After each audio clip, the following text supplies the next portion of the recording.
Hey everybody, Pastor Vern with your daily update for July 30th, 2020, as we continue on in our summer of difficulties, I guess you would say. But in every difficulty there's an opportunity, and I think we see some opportunities coming up for ministry that are going to be extraordinary, and I hope you are ready and willing to participate in the opportunities to bring others to Christ. As we talk about that, we're talking about the prophets, the book of the prophets in the last few days, and we're going to skip around a little bit. We talked about Isaiah and Jeremiah, which are probably the most known prophets. Isaiah for his rather long and lengthy book that has a lot of relationship to the Messiah coming, and then for Jeremiah, who it was just sad. It was just sad. A lot of the struggles he went through. Also, Jeremiah and the Book of Lamentations have a lot are in common.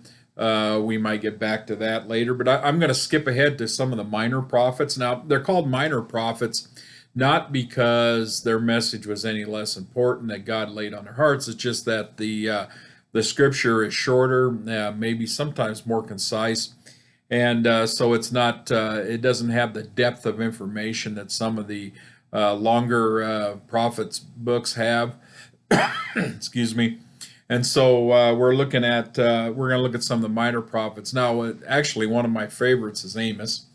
Amos is a reluctant prophet, like most of them. He was a shepherd. That was his main job. He also was a caretaker for sycamore trees.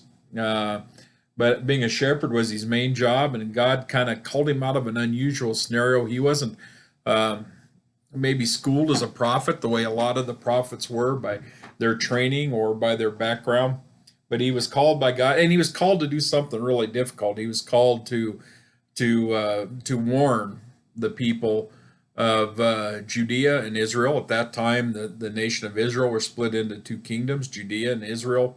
Each had their own government, I guess you would say, operating in not always in conjunction with each other. And he was to go warn these countries, these kings. You talk about a tough job. You're going to tell a king that he's not in line with what God is asking, and it's going to be a tough job. He has to talk to these nations about they're going to be overthrown because of national sin. Um, if they don't change their ways, that God is going to allow invaders, for not lack of a better term, to come in and cleanse their nation in many ways.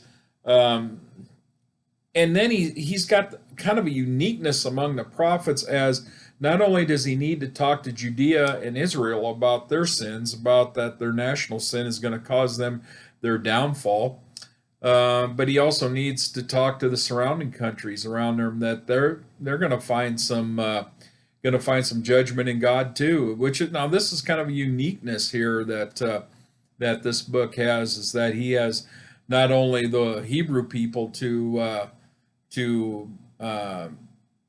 tell that they are accountable to God, but also some of the nations around the Hebrew people, that they might be in line for some punishment also, as those who are participating in the disruption of the relationship of God and His people.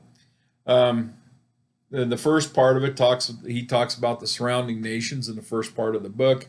Second part, he's basically talking to Israel and Judea about their national sin, and then it kind of wraps it up and talks a little bit what's going to be like during the Messiah's reign.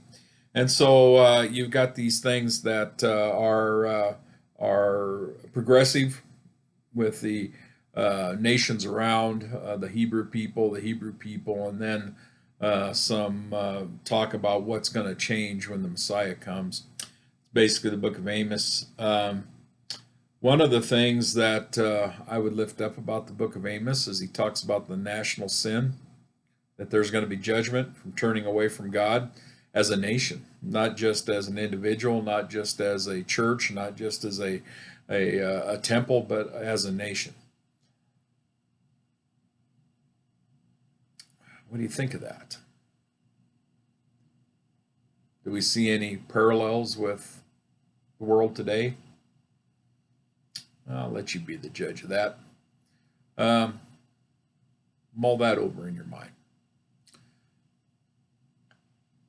Take good care of yourselves. Watch out for others the best you can, and stay safe.